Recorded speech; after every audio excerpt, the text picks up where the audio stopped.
Hi, I'm Curtis, and I'm going to show you how you can make your own personalized memory matching game in just about 5 minutes right here on Match the Memory. It's easy, and when you're done, you'll have a completely customized memory game that you can show off to your friends and family. So we'll start at the Match the Memory homepage, matchthememory.com.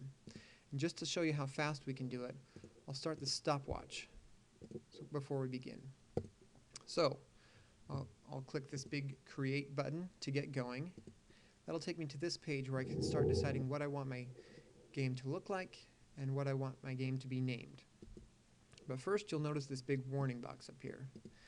It says I'm not logged into the site. I can still create my game, but if I want to be able to come back and edit it later, I need to have an account with Match the Memory.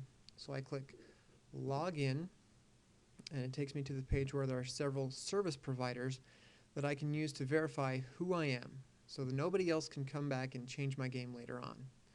So I click to sign in with my Yahoo account, and it takes me back to the Create a Game page where it tells me I've been logged in. So I've decided that I want to make a game showing off my daughter when she was a baby. So I put in the address Baby Audrey. And it tells me this is how people will get to the game, matchthememory.com/babyaudrey. The game title is what shows up at the top of the page. We'll call this Memories of Baby Audrey. Now here on my desktop, I have 9 pictures that I want to be able to put into my game. So I'll change the number of matches to 9. But I can add or remove cards later on if I decide that one of these pictures doesn't look good, or if I find another cute photo of Audrey that I want to put on the game, I can do that later. So as I scroll down here, I see some options for what I want, how my game can look. I've got portrait or landscape for my layout. More of my baby Audrey photos are horizontal, so I'm going to stick with landscape. But you'll notice as I change these options, the preview over here on the right updates, so I can see what the cards will look like. Next, I have these themes. There's back to school, happy birthday, some cool patterns, but I'm going to stick with baby girl theme. I can change what will appear on my cards, just a picture, just some text, or a combination of both. I can tweak the colors by clicking on this color icon and moving it around the wheel, and that updates here.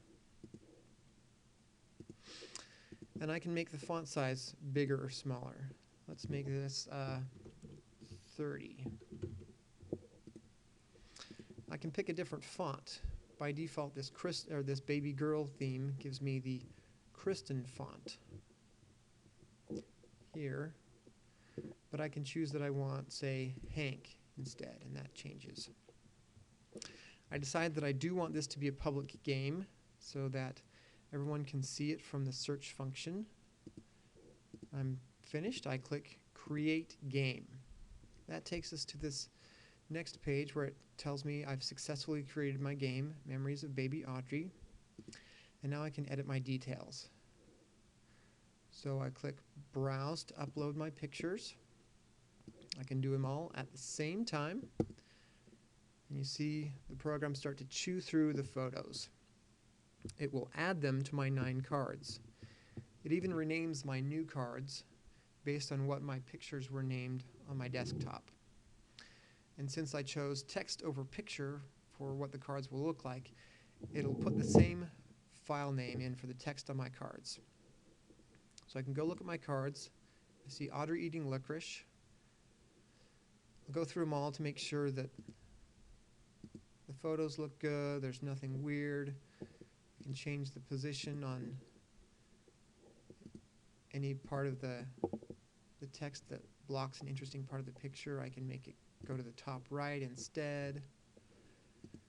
Just checking all my cards to make sure they look nice, all the text fits. But that's the basics of making a game. In fact, I could go play my game right now, just a few minutes after I've started. Let's take a look at that. It loads the game cards, and my game is ready. If I wanted, I could go back in and add a YouTube movie, add some cool text that pops up, but here we are, 4 minutes and 55 seconds after we're done, after we started, and we are finished. So that's the basics of making a game. I hope you enjoy your own game here on Match the Memory. Thanks.